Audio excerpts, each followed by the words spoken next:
سلام البنات، مرحبا بكم في قناتي شاف زاد لينا. صلوا على رسول الله. اليوم نحضروا مع بعضنا هاد لي كروكيت لبنان والسهلين والاقتصاديين بنص صدر تاع الدجاج. ديروا هاد الكميه اللي راكم تشوفوا فيها، تقدروا توكلوا من 3 حتى ل 4 اشخاص. ما تنسوناش بدعمكم، ديروا جيم وفعلوا الجرس باش يوصلكم جديد ان شاء الله. وكما ديما نقول لكم، فضلا وليس امرا. نبداو بمقادير الوصفه تاع اليوم ان شاء الله. هاد الوصفه ما تديلكمش بزاف مقادير. نحتاجو نص صدر تاع الدجاج، نديروه دي ترونش. نحتاجو معاها كاس لا شابلور، واحد ناتور، سنه ونص ثوم، لي زيبيس تاع الدجاج اللي عنده، اللي ما عندوش يدير نص مغرف كركم مع نص مغرف كمون تفوت. نديرو الملح، مغرفه صغيره ملح، نص كاس حليب ونص كاس فانينة وعظمه. هذا واش نحتاجو. نبداو في التحضير. نحكموا الدجاج تاعنا، نملحوه ونحطوا له لي زيبيس ونحطوا له ثوم ونخليوه شويه. من بعد نحتاجو الثوم في مرحله خلاف، ونحطوا له مغرف ناتور، مغرف،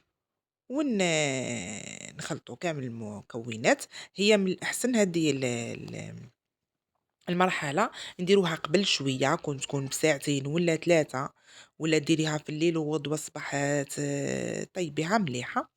من جهه خلاف نحضروا العظمه، نملحوها.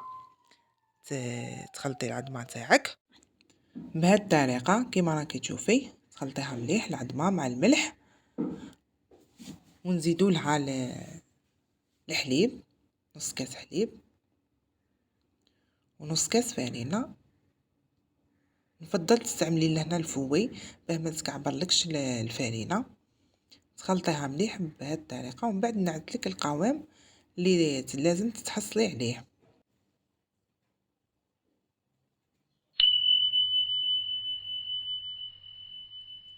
من جهه خلاف نوجدوا لاصوص اللي رايحين ناكلوا بها هاد لي كروكيت لبنان. انا صراحه هذه لاصوص نستعملها بزاف كي نعود حابه صوص توجد لي ليه وبنينه. نملحوها على راس المغرف، ونحطوا شويه قارص اختياري، اللي يحب الحموضه يحط القارص، ونحطوا لها سنه صغيره ثوم.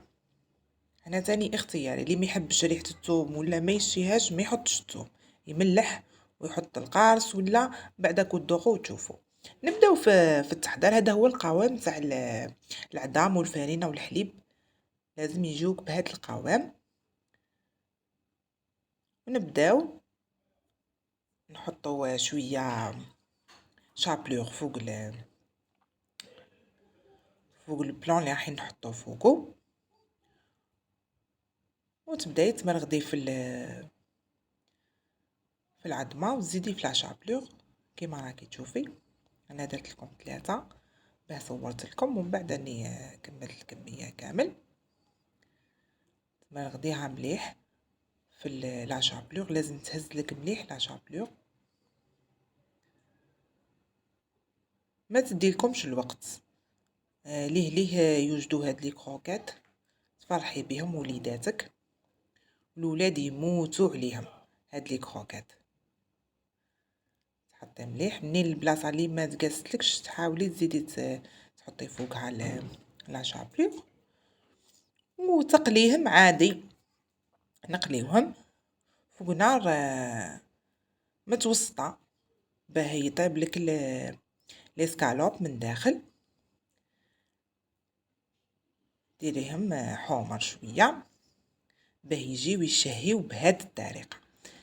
كيما راكي تشوفي هاد لي كروكيت ما تصوريش قد ما بنان واقتصاديين وما يديولكش خلاص الوقت. نتمنى تجربوهم.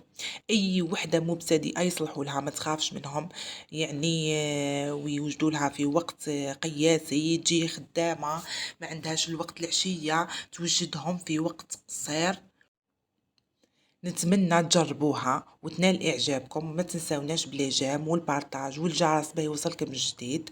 وادعيوا لي لخويا بالرحمه، ربي يرحمه ويوسع عليه. ومرحبا بكم في قناتي شاف زاد لينا.